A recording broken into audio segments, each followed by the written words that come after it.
दिन था 17 जुलाई, दिन बुधवार 1985, जब घर छोड़ के मैं निकल गया था वृंदावन के लिए। 15-16 साल की आयु, अकेला। रात्रि को दिल्ली बस स्टैंड रुक गया। ठाकुर जी वहीं पर आ गए, भोजन का टिफिन लेकर के। गांठ में राखे नहीं, मांगन में सकुचाए, तिनके पीछे मैं फिरूं कहीं भूखा सो ना जाए। सोने नहीं दिया, क्योंकि मेरे पास इतने पैसे नहीं थे कि किराया भर था, इतना पैसा नहीं था मैं खरीद के कुछ रास्ते में खा लूं। लेट हो गए, क्योंकि 12 बजे मैं यमुनानगर से चला था, 4-4:30 बजे पहुंच गया था दिल्ली। लास्ट जो बस थी ढूंढने में समय लगा, क्योंकि मैं अनजान, निकला ही पहली बार था घर से वृंदावन के लिए।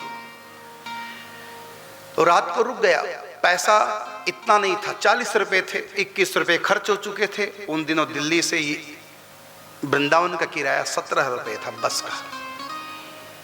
तो मेरे पास फालतू पैसा नहीं था जो खरीद के खा लूं, लेकिन कोई बात नहीं, भूखा ऊपर छत पे चला गया। कल की बस में सुबह 6 बजे वृंदावन की बस पकड़ूंगा।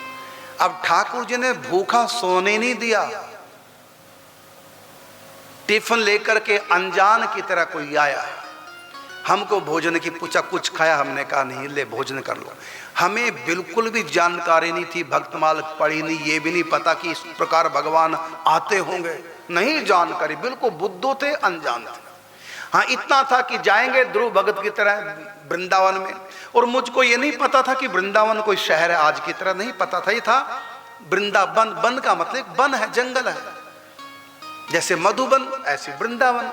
ध्रुव भक्त ने मधुबन की में तपस्या की, हम वृंदावन में करेंगे, क्योंकि वृंदावन के बारे में मुझको पता चल गया था कि वृंदावन धरती पे है। तो तपस्या करेंगे हम वहां जाकर, ना कुछ खाएंगे ना पिएंगे, ऐसा भाव था। तो कभी जानकारी कुछ थी नहीं, बिल्कुल अनजाने थे। ठाकुर जी आए, हमको टिफिन से भोजन करा के चले गए, हमें पता ही नहीं क्यों। हम तो भले कुछ नहीं जानते थे, लेकिन मानते तो ना कि भगवान है, उनको पाना है, तपस्या करनी है। बस जानना कोई जरूरी नहीं, मानना जरूरी। जाना बुद्धि से जाता है, माना दिल से जाता है। इस रास्ते में दिल वालों की पहुंच है, बुद्धि वालों की नहीं। अनजान भी तर जाते हैं और बड़े बड़े जानकार डूब जाते हैं इस रास्ते में।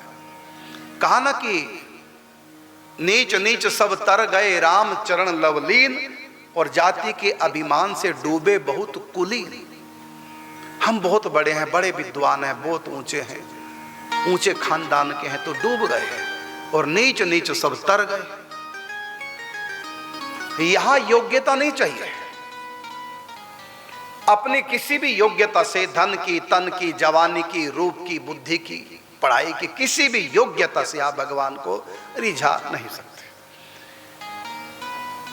ज्ञान भी जरूरी नहीं है भगवान को रिझाने के लिए। बस उनको मानो। कितना तुम मानते हो, कितना अपना मानते हो, कितना प्रेम करते हो, कितना विश्वास करते हो उन पे।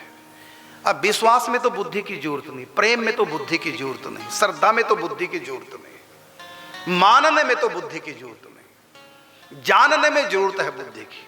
लेकिन भगवान जानने से हाथ नहीं, ज्ञान की पकड़ में, बुद्धि की पकड़ में नहीं, वो केवल प्रेम की, श्रद्धा के, विश्वास के पकड़ में है, चाहे तुम बिल्कुल अनजान।